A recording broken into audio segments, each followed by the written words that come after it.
আসসালামু আলাইকুম। Greenfield online ক্লাসের অষ্টম শ্রেণীর সকল শিক্ষার্থীকে স্বাগতম।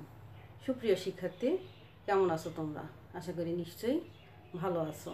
দীর্ঘদিন পর আজ আমি তোমাদের ক্লাসে উপস্থিত হয়েছি কবিতা নিয়ে। আমাদের আজকের কবিতা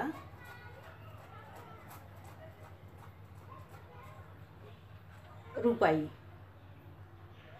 বাংলাদেশ কৃষি প্রধান দেশ। কৃষকরাই আমাদের সভ্যতার মূল হাতিয়ার। সেই কৃষককে নিয়েই কবিতা হচ্ছে রূপাই। লিখেছেন আমাদের পল্লী কবি জসিমউদ্দিন। সুপ্রিয় শিক্ষার্থী, আগে আমরা কবি জসিমউদ্দিন সম্পর্কে জেনে নিই। কবি পরিচিতি: জন্ম 1903 সালে ফরিদপুর জেলার তাম্বুলখানা গ্রামে। শিক্ষা ও পেশা: তিনি 1931 সালে ঢাকা বিশ্ববিদ্যালয় থেকে বাংলা ভাষা ও সাহিত্যে MA পাশ করেন। শুরুতেই তিনি ঢাকা বিশ্ববিদ্যালয়ে অধ্যাপনা করেন এবং পরে তিনি সরকারের তথ্য ও প্রচার বিভাগে উচ্চ পদে যোগ দেন। সাহিত্য সাধনা: তিনি যখন ছাত্র ছিলেন তখন থেকেই তিনি কবিতা লেখা শুরু করেন। তিনি যখন বিশ্ববিদ্যালয়ের ছাত্র ছিলেন তখন তার কবর কবিতাটি বিশেষভাবে প্রশংসিত হয়। উল্লেখযোগ্য রচনা: তার উল্লেখযোগ্য রচনা হচ্ছে কাহিনী কাব্য নকশিকাঁথার মাঠ, সজনবাদিয়ার ঘাট, হাসু। তারপর আছে ছোটদের জন্য লেখা হাসু, এক পয়সার বাসি, ডালিম কুমার, নাটক, বেদের মেয়ে, উপন্যাস, বোবা কাহিনী। আরও উল্লেখযোগ্য রচনা তিনি রচনা করেছেন। পুরস্কার ও সম্মাননা: তিনি বিশ্বভারতী বিশ্ববিদ্যালয় থেকে ডিলিট উপাধি এবং সরকারের 21 পদক লাভ করেন।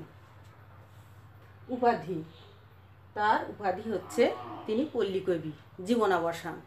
তিনি 1976 সালে ঢাকায় মৃত্যুবরণ করেন। সুপ্রিয় শিক্ষার্থী, এখন আমরা দেখি রূপাই কবিতায় কবি জসিমউদ্দিন কি বলেছেন। তো তার আগে আমাদের জানতে হবে এই কবিতা পড়ে আমরা কি শিখব। তোমরা শিখতে পারবে বাংলাদেশের গ্রামীণ প্রকৃতিকে ভালোবাসতে। তারপর গ্রামীণ কৃষকের সৌন্দর্য সম্পর্কে জানবে। কৃষকের শ্রমে যে সভ্যতার অগ্রগতি সে সম্পর্কে জানবে এবং কৃষকের প্রতি শ্রদ্ধাশীল হবে। এখন আমরা কবিতায় আসি। তাহলে জসিমউদ্দিনের রূপাই কবিতায় দেখি আমরা তিনি কি বলেছেন। এই গায়ের এক চাষার ছেলে, লম্বা মাথার চুল, কালো মুখেই কালো ভ্রমর, কিসে রঙিন ফুল। তাহলে জসিমউদ্দিন যে চাষার ছেলেকে নিয়ে লিখেছেন, সে চাষার ছেলের মাথার চুল লম্বা, তার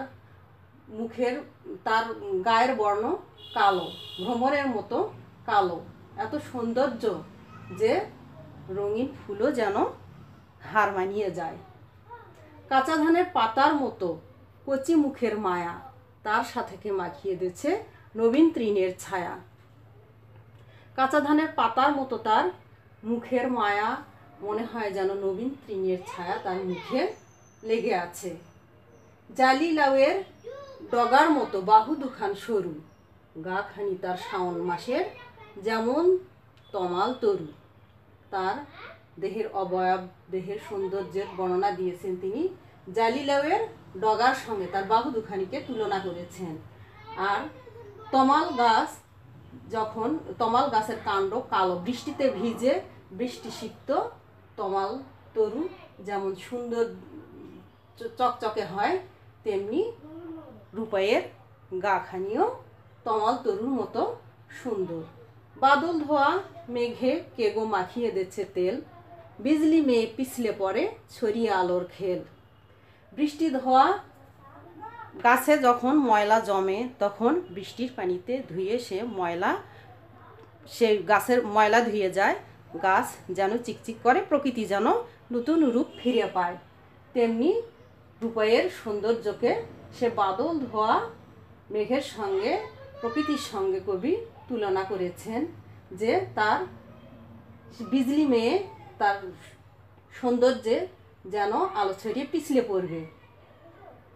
কচি ধানের তুলতে চারা হয়তো কোনো চাষি, মুখে তাহার জড়িয়ে গেছে কতকটা তার হাসি। কৃষক যখন ধানের চারা তোলে তখন পুলকিত মনে মুখে তার হাসি জড়িয়ে থাকে, মনে আনন্দ বিরাজ করে। তেমনি রূপাইয়ের মুখেও যেন সেই কৃষকের খানিকটা হাসি লেগে আছে। কালো চোখের তারা দিয়ে সকল ধরা দেখি, কালো দাঁতের কালি দিয়েই কেতাব কোরআন লিখি। সুপ্রিয় শিক্ষার্থী, কালো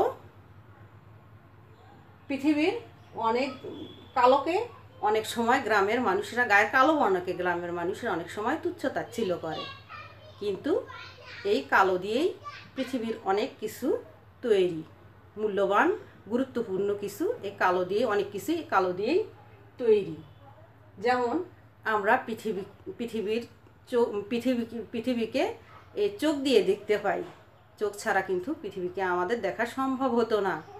তাহলে আমাদের এই চোখের তারাই কিন্তু হচ্ছে কালো, সেজন্য এই কালোকে অতি মূল্যবান ভেবেছেন কবি, সেজন্যই এই কালোকে তুলে এনেছেন কবি এবং বলেছেন যে এই কালো দিয়েই কেতাব কোরআন, যত গ্রন্থ এই কালো দিয়েই লেখা, এই কালি দিয়েই কেতাব গ্রন্থ সমস্ত লেখা।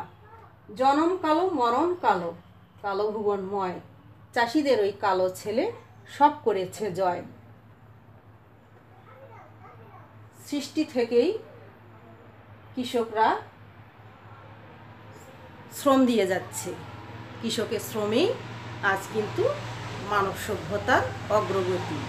কিন্তু এ চাষিদের সব কিছুই কালো, এই কালো দিয়েই চাষিরা পৃথিবীর সব কিছুকেই জয় করতে পেরেছে এবং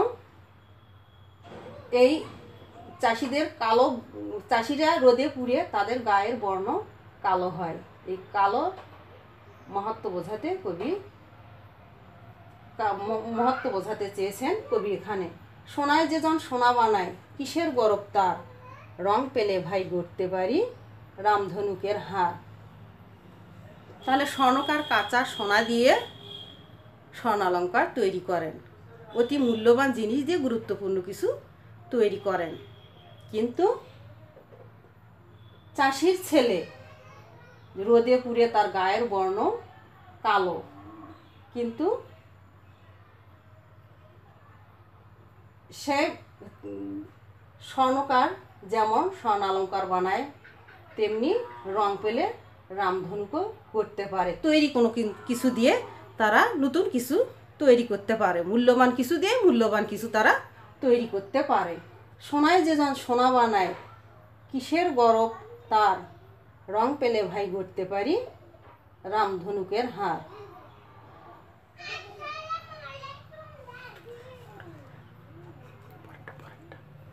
যে জন আলো বানায় ভুলায় সবার মন, তারির পদ রজে লাগি লুটায় বৃন্দাবন। বৃন্দাবন হচ্ছে হিন্দুদের তীর্থস্থান। কালো যে জন আলো বানায় ভুলায় সবার মন, কৃষকেরা রোদে পুড়ে তাদের গায়ের বর্ণ কালো হয়, কিন্তু এই কালো কৃষকরাই পৃথিবীর অগ্রগতির মূল হাতিয়ার। স্বর্ণকার সোনা বানায়, স্বর্ণ দিয়ে সোনা বানায়, মূল্যবান কিছু দিয়ে গুরুত্বপূর্ণ কিছু তৈরি করে, কিন্তু কৃষক শূন্য থেকেই মূল্যবান কিছু তৈরি করে। যেমন শুধুমাত্র মাটি থেকেই তারা পরিশ্রম করে ফসল ফলায়, শূন্য থেকেই তারা সেই শিখরে উঠে যায়। সেজন্য বলা হয়েছে যে সভ্যতার অগ্রগতির ক্ষেত্রে কৃষকরাই মূল হাতিয়ার, সেজন্য কবি এই লাইনটি ব্যবহার করেছেন। আর হিন্দুদের আরাধ্য শ্রীকৃষ্ণর গায়ের বর্ণ কিন্তু কালো। সেই শ্রীকৃষ্ণকে সে বৃন্দাবনবাসী যেন শ্রীকৃষ্ণ যেন বৃন্দাবনবাসীর কাছে চোখের মণি, তেমনি কৃষকরাও আমাদের কাছে খুবই গুরুত্বপূর্ণ। সোনা নহে পিতল নহে, নহে সোনার মুখ, কালো বরণ চাষির ছেলে, জুড়ায় যেন বুক। সোনা পিতল কিছুই নয়, কিন্তু তারপরেও কৃষকরা তাদের শ্রমের কারণে সভ্যতার অগ্রগতির জন্যই তাদেরকে মূল্যবান বলা হয়েছে। যে চাষার ছেলে রূপাইয়ের এত সৌন্দর্য শুধু দেহের সৌন্দর্যই নয়, তার গুণের কারণেও যেন সবার মন সে জয় করে নিয়েছে। যে কালো তার মাঠেরই ধান, যে কালো তার গাঁও, সেই কালোতে স্নান করি, উজ্জ্বল তাহার গাঁও। এখানে এই গাঁও শব্দের অর্থ হচ্ছে গ্রাম। অনেক দূর থেকে যেমন গ্রামকে কালো দেখা যায়, তেমনি অল্প আলোতেও অনেক সময় ধানের ক্ষেতকে কালো বলে মনে হয়। কিন্তু রূপাইয়ের গায়ের যে বর্ণ, সেই গায়ের বর্ণ যেন তার গ্রামকে উজ্জ্বল করেছে। তার মহৎ কর্ম, তার গুণ যেন তার গ্রামকে আরও উজ্জ্বল করছে। আখড়াতে তার বাঁশের লাঠি, অনেক মানে মানি, খেলার দলে তারে নিয়েই সবার টানাটানি। আখড়া হচ্ছে আড্ডাখানা। তাহলে রূপাই শুধু সৌন্দর্যের অধিকারী নয়, সে অনেক পারদর্শী। সে বাঁশের লাঠি খেলাতেও অনেক পারদর্শী, সেজন্য খেলার দলে তাকে নিয়ে সবাই টানাটানি করে। জারির গানে তাহার গলা উঠে সবার আগে, শাল সুন্দি বেত যেন সকল কাজেই লাগে। জারি হচ্ছে শোক গাথা, কারবালার কাহিনী নিয়ে জারির গান রচিত। শাল সুন্দি বেত, শাল সুন্দি হচ্ছে শ্বেত পদ্ম, শাল সুন্দি বেত এগুলো দিয়ে নানান প্রয়োজনীয় উপকরণ তৈরি করা যায়, যে কোনো কাজে লাগানো যায়। তেমনি রূপাইও তার রূপাইয়ের গুণের কারণে রূপাইকে শাল সুন্দি বেত বলা হয়েছে। গ্রামের সকলের কাছেই সে যেন এক আরাধ্য। শালসুন্দি বেত সকল কাজে লাগে, সেই রকম রূপাইও সব ক্ষেত্রেই পারদর্শী। সেজন্য যে কাজেই তাকে লাগানো যাক না কেন, সব কাজেই সে করতে পারে। বুড়োরা কয় ছেলে নয় ও পাগাল লোহা যেন, রূপাই যেমন বাপের বেটা, কেউ দেখেছো হেন। পাগাল লোহা হচ্ছে শক্ত লোহা, ইস্পাত সমতুল্য লোহা। তাহলে গ্রামের বৃদ্ধরা বলে যে ও ছেলে নয়, সে তো সমস্ত কাজই পারদর্শী, বুড়োর মতো সে পারদর্শী। সেজন্য তাকে বলা হয়েছে পাগাল লোহা, ইস্পাত সমতুল্য লোহা। সে শক্তিশালী, কর্মঠ। যে এমন পারদর্শী ছেলে কেউ কারো জন্মে দেখেনি। যদিও রূপা নয় কো রূপাই, রূপার চেয়ে দামি, এক কালেতে ওরই নামে সব গা হবে নামি। তাহলে রূপা যদিও রূপার মতো নয়, রূপার চেয়েও সে কিন্তু দামি। আর তার পারদর্শীর কারণে, তার গুণের কারণে সে এক সময়ে, তার কারণেই ওই গ্রাম নামি দামি হয়ে উঠবে।